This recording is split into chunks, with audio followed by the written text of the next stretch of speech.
Dear friends, this week we will be reading the portion of Shemini, and in this portion we have many of the detailed laws of kashrut, of kosher. The animals, the birds, the fish, insects, and other types of creatures, which ones are kosher, which ones are not kosher. And it's incredible how detailed the Torah is, not only to just say eat kosher, but to describe what are the signs of something that's kosher and the symbols, and something that's not kosher.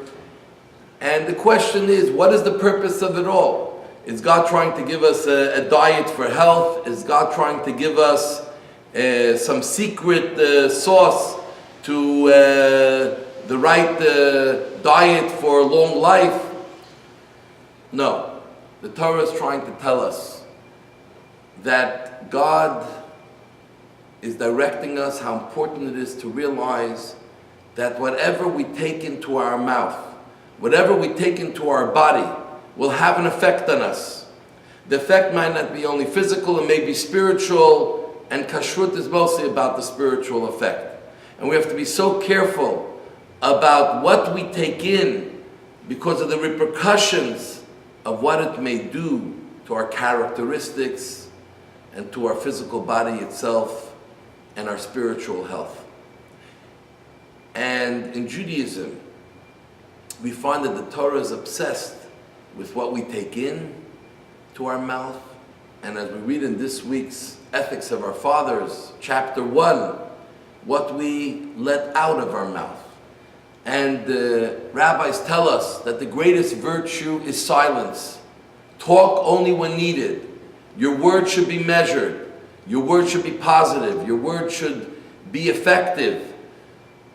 And when we are careful what we take into our mouth and what we take out of our mouth, what we let out of our mouth, that's the secret to an incredibly beautiful, harmonious life. And we live with the world around us through communication, through our mouths.